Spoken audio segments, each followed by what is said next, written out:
આજની ધર્મકથા. પ્રણામ.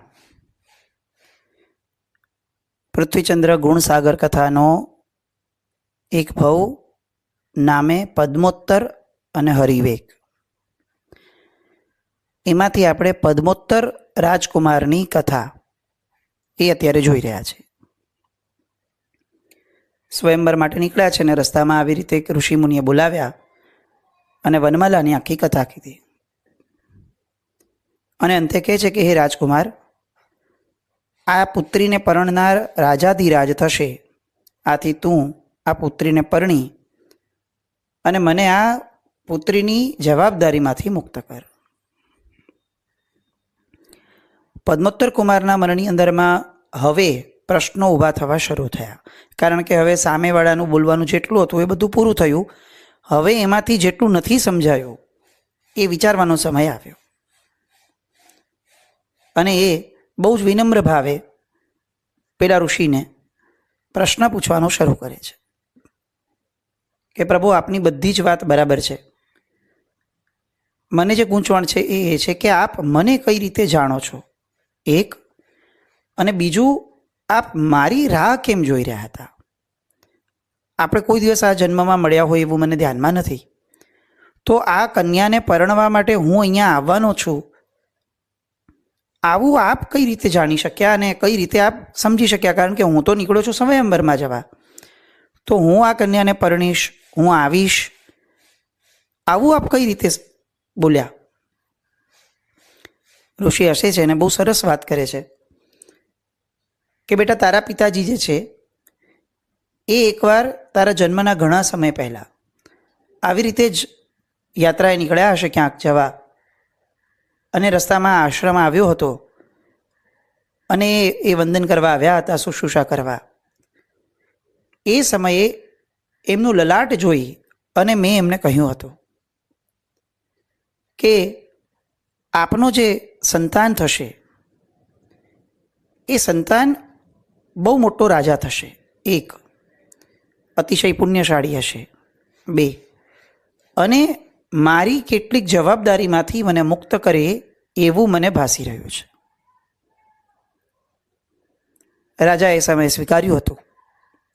પછીથી તો કંઈ વાત થઈ ન હતી, પણ જેવી મારા માથે આ જવાબદારી આવી વનમાળાની, એટલે મને પાછળથી તરત એ ધ્યાનમાં આવ્યું કે આ જવાબદારીમાંથી મુક્ત કરવા માટે ક્યારેક ને ક્યારેક તમે આવવાના જ છો, આવશો જ. અને જેવા તમે દેખાણા એટલે તરત જ મેં તમને બોલાવ્યા. અડધું તો શમ્યું કુતૂહલ, પણ હજી બીજું ઊભું છે અડધું કે આપે મને જીવનમાં ક્યારે જોયો જ નથી, તો મને જોયાથી આપને કઈ રીતે સમજાયું કે હું જ એ પદ્મોત્તર કુમાર હોઈશ કે જે આપને જવાબદારીમાંથી મુક્ત કરવાના છે? અને ત્યારે ઋષિ બહુ સરસ વાત કરે છે કે બેટા, સામાન્ય ચર્મચક્ષુથી ઓળખવું એ તો સામાન્ય વ્યક્તિને પણ ફાવે, પણ સાધનાઓના પરિણમન સ્વરૂપે હું સ્પંદનથી ઓળખી શક્યો તમને. તમે જ્યારે નજીકના પરિસરમાં આવ્યા એ સમયે મારા સ્પંદનોએ મને કીધું કે આ એ જ છે. જ્યારે આપણે કોઈ એક વ્યક્તિને અંતરથી ઝંખતા હોઈએ અને એને વારંવાર ઘૂંટતા હોઈએ, અહોભાવપૂર્વક, આદરપૂર્વક કે સ્નેહપૂર્વક, ત્યારે એ વ્યક્તિ શારીરિક ઇન્દ્રિયોના લેવલથી, ઇન્દ્રિયોના સ્તરથી નીચે ઉતરતો ઉતરતો, ઊંડો ઉતરતા ઉતરતા એ છેક આત્મા સુધી પહોંચે છે. અને એ વ્યક્તિ હવે ફક્ત ઇન્દ્રિયોનો મોહતાજ નથી રહેતો કે એની સાથેની કોઈ પણ ચર્ચામાં આપણને બોલવું પડે, જોવું પડે, સાંભળવું પડે. ના, એ ઇન્દ્રિયોથી અતીત પર એવું એક માધ્યમ છે સ્પંદનનું કે જેનાથી એને જોઈ શકાય, જેનાથી એની હારે વાત કરી શકાય, જેનાથી એની હારે કોઈ પણ પ્રકારનો સંબંધ રાખી શકાય. તમને મેં ઘણા વખતથી ઝંખ્યા છે કે વનમાલા હવે ઉંમરલાયક થઈ છે, એની માટે કોઈક એક વ્યક્તિ જોઈશે જ. તો એ જે મારી ઝંખના છે એને પ્રકૃતિએ પ્રત્યુત્તર આપ્યો ને એ સ્વરૂપે એમણે તમને મોકલ્યા અને તમે આવ્યા છો એની પ્રતીતિ પ્રકૃતિએ મારા સ્પંદનો દ્વારા મને આપી. હવે પદ્મોત્તર કુમાર પાસે કોઈ પ્રશ્ન નથી અને કોઈ મનમાં વિકલ્પ પણ નથી કે હું કેમ આ દીકરીને પરણું.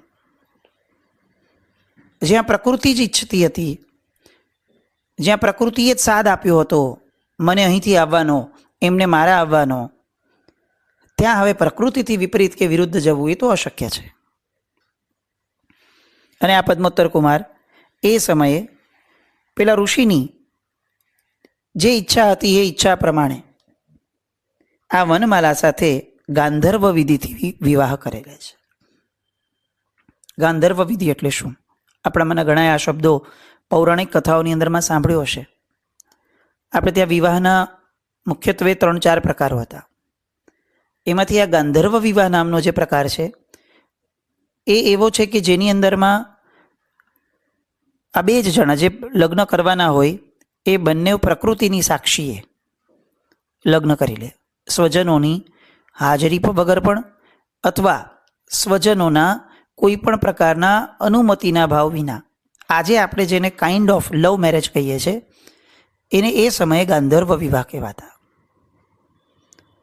અત્યારે આ પદ્મોત્તર કુમારના માતા પિતા વગેરે છે નહીં, તો પછી લગ્નની વિધિ કોણ કરશે? તો મૂળભૂત લગ્નની વિધિમાં તો આ શક્ય નથી.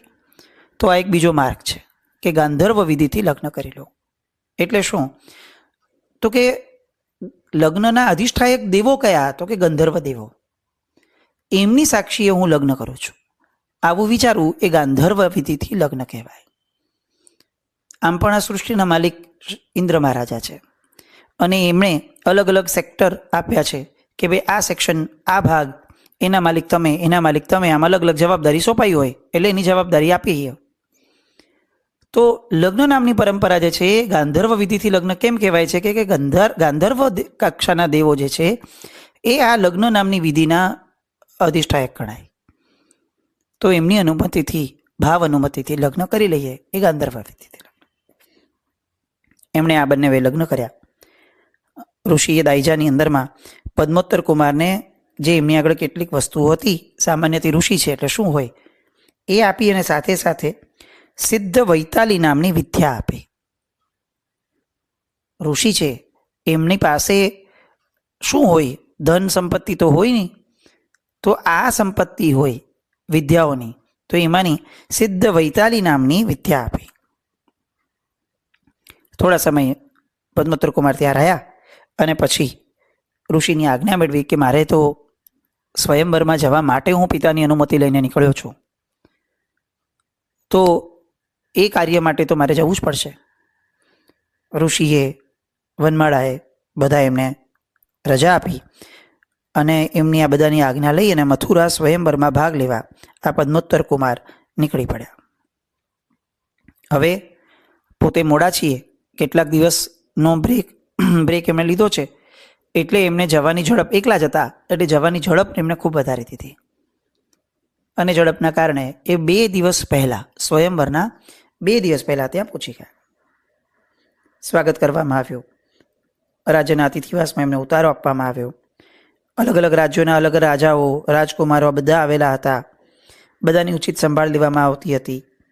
સ્વયંવરમાં એક તરફ ભાગ લેવામાં આવેલા રાજાઓની એટલે રાજકુમારની વ્યવસ્થા કરવામાં આવી હતી, બીજી બાજુ પ્રેક્ષકોની પણ વ્યવસ્થા કરવામાં આવી હતી. વચ્ચે મહારાજાનો સિંહાસન હતો. આ એક લગ્નનો બીજો એક પ્રકાર આવ્યો. આપણે જેમ ગાંધર્વ વિધિથી લગ્ન જોયા એમ સ્વયંવર વિધિથી લગ્ન થવા આ એક બીજો પ્રકાર આવ્યો, જેમાં જે કન્યા છે એ પોતે જ સ્વયં પોતાનો વર શોધે. આપણી સંસ્કૃતિને ઘણા લોકો જે બેકવર્ડ કહે છે, ઘણા લોકો રિજિડ, ઓર્થોડોક્સ, રૂઢિચુસ્ત આ બધા શબ્દો વાપરે છે. ગુલામી હતી, આર્ય સંસ્કૃતિ, હિન્દુ ધર્મ, સનાતન ધર્મ, આ બધા ગુલામી, સ્ત્રીને ગુલામ બનાવીને રાખતા હતા. આવું આપણા મગજમાં એટલા માટે ઘૂસી ગયું. એ લોકોએ તો ઘુસાડવું જ હતું, એ લોકોની વાત આપણે નથી કરતા. આપણા મગજમાં કેમ ઘૂસી ગયું? કારણ કે આપણને આપણી ગરિમાઓ ખબર જ નહોતી. તમે વિચારો, આજે પણ આટલા જેને લોકો મોડર્ન જમાનો કહે છે એમાં પણ આમ નાકે દમ આવી જાય કન્યાને કહેવા માટે કે ભાઈ મને મારી ઈચ્છા મુજબ લગ્ન કરવા દો. અને જેને આપણે એકદમ બેકવર્ડ જમાનો કહીએ છીએ એમાં કન્યા સ્વયં આવું પોતાના માતા પિતાને વિનમ્રતાથી કહેતી હતી, વિનયથી, કે મને આમાંનું એક પણ તમે જે શોધો છો એ પસંદ નથી આવતો, તો હવે બધાને અહીં બોલાવો અને હું એમાંથી પસંદ કરીશ. અને આ પસંદગીનું માપદંડ શું રહેતું હતું? રૂપ, યૌવન, રાજાની ઓળખ, રાજાની સંપન્નતા? ના, જેને જોઈને મારા સ્પંદનો જાગશે એની સાથે હું વરીશ. અને એની માટે એની હાજરી હોવી જરૂરી છે. અને હાજરી માટે આવો સ્વયંવર નામનો ઉત્સવ થવો જરૂરી છે. આપણી બધી બહુ સરસ મજાની વિધિઓ હતી, પરંપરાઓ હતી.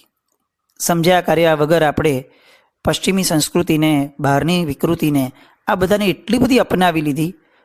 અને એ લોકોએ અથવા આપણા લોકોએ આપણી જ પરંપરાને એટલી બધી હીણી અને નીચી ચિતરી દીધી કે આપણે એના ઊંડાણમાં જવાનો પ્રયત્ન પણ ન કર્યો. અને ક્યાંક ને ક્યાંક આપણા નેતૃત્વની પણ ખામી કે એમણે આવા તત્વોને સમયને અનુકૂળ થઈને પીરસ્યા નહીં, કે જેના કારણે સદભાવ વધે, અહોભાવ વધે, ગૌરવ વધે.